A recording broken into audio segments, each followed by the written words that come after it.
Welcome friends. প্রথমেই বলি, গতকাল সুপ্রিম কোর্টে ডিএ মামলা প্রসঙ্গে রাজ্য সরকার যেটা করেছে সেটা কিন্তু রিভিউ পিটিশন নয়, সেটা মডিফিকেশন অ্যাপ্লিকেশন।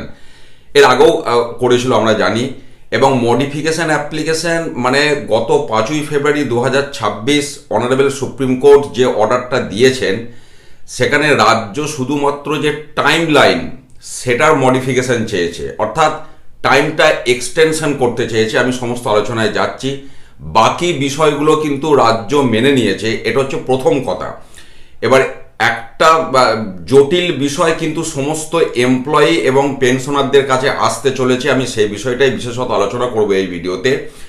সমস্ত ব্যাপারটা আমি সংক্ষেপে বলছি।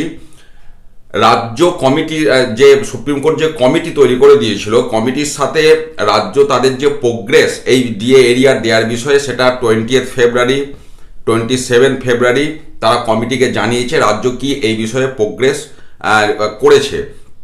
এবং আমি গতকালও বলেছিলাম যে ডিএ এরিয়ার পাবে 2008 থেকে 2019 এরকম এলিজেবল এমপ্লয়ি সংখ্যা 3,17,954। পেনশনারদের সংখ্যাটাও সেখানে ইয়ার ওয়াইজ আমি গতকালকের ভিডিওতে দেখিয়েছি। আপনারা দরকার হয় এই মুহূর্তে দেখুন, ভিডিওর ওপরে ডান দিকে লিঙ্কটা দেখতে পাবেন, গতকালকের ভিডিওটা একবার দেখে নিতে পারেন।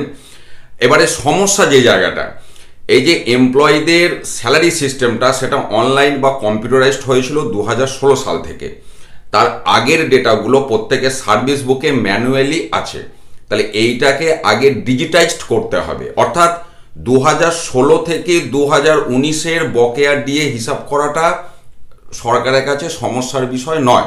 কিন্তু 2016 আগের যে পিরিয়ডটা, অর্থাৎ 1/4/2008 থেকে 31/12/2015 এই সময়ের ডিএটা বা এরিয়ারটা ক্যালকুলেশন করার জন্য একটা পোর্টাল বের হবে। আমি যাচ্ছি সেই জায়গাটা। এবারে রাজ্য সমস্যা যে দিকগুলো তুলে ধরেছে, যে সামনেই বিধানসভা ভোট রয়েছে আমরা জানি, এবং যে কারণে রাজ্যে গত 5ই ফেব্রুয়ারি অত্যন্ত তাৎপর্যপূর্ণ একটি বিষয় যে রাজ্যের ভোট অন অ্যাকাউন্ট বাজেট পেশ হলো 5ই ফেব্রুয়ারি 2026, এবং সুপ্রিম কোর্ট ডিএর অর্ডারটাও কিন্তু দিয়েছিল 5ই ফেব্রুয়ারি 2026। তো যাই হোক, সামনে বিধানসভা ভোট, পাশাপাশি রাজ্য ভোট অন অ্যাকাউন্ট বাজেটে সেই পরিমাণ অর্থ ধরেনি, এবং পূর্ণাঙ্গ বাজেট হবে জুলাই 2026। সেই সময়ে এই সমস্ত হিসাবগুলো ধরা হবে, এটাও একটা যুক্তি হিসাবে দেখানো হয়েছে। এবার আমি যে জায়গাটা যাচ্ছিলাম, যে 1 এপ্রিল 2008 থেকে 31 ডিসেম্বর 2015 যে সময়টা সার্ভিস বুক থেকে তথ্যগুলো নিতে হবে, তার জন্য একটা পোর্টাল তৈরি করবে রাজ্য।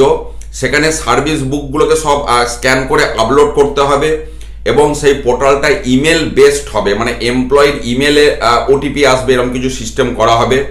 এবং এমপ্লয়ীদেরকে, এবং এমপ্লয়ি মানে আপনার চাকুরিজীবী পাশাপাশি পেনশনার যারা রয়েছেন প্রত্যেকের ক্ষেত্রেই বিষয়টা রয়েছে, তাদেরকে নির্দিষ্ট কিছু তথ্য সেখানে ইনপুট আকারে দিতে হবে।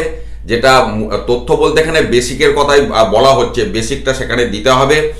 এবং পাশাপাশি এটাও বলা হচ্ছে যে এই পোর্টালটা আজকে অর্থাৎ 7ই মার্চ 2026 মধ্যে পোর্টালটা রেডি করে ফেলতে হবে। কিছু টেকনিক্যাল বিষয় এবং পোর্টালটা চালিয়ে দেখে নিতে হবে ঠিকঠাক চলছে কিনা, সেজন্য একটু সময় লাগতে পারে। তার সাথে এটাও বলা হচ্ছে আগামী 14ই মার্চ 2026 মধ্যে এই যে পোর্টালটা রেডি হলো, এই বিষয়ে পেপারে বিস্তারিতভাবে বিজ্ঞপ্তি দিয়ে সবাইকে জানাতে হবে যেরকম একটা পোর্টাল রেডি হয়েছে, এবং সেখানে এমপ্লয়ি বা পেনশনারদের কি অ্যাক্টিভিটি পালন করতে হবে। আচ্ছা, এরপরে কমিটি একটা প্রেসক্রাইব করেছিল গ্রুপ ডি কর্মী যাদের সংখ্যা 57,779, তাদেরকে এরিয়ারটা ক্যাশে দিতে হবে, কারণ তারা অল্প বেতন পায়, অল্প রেঞ্জের বেতন তাদের। কিন্তু রাজ্য তাদের টাকাটাও, তাদের এরিয়ারের টাকাটাও কিন্তু প্রভিডেন্ট ফান্ডে দিতে চাইছে, সেই জন্য আবেদন জানিয়েছে।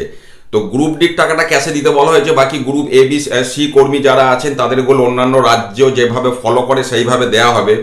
তবে রাজ্য যেখানে গ্রুপ ডি কর্মীদের টাকাটাই প্রভিডেন্ট ফান্ডে দিতে চাইছে, সেখানে বাকিদেরও যে প্রভিডেন্ট ফান্ডে দিতে চাইবে এটাই খুবই স্বাভাবিক।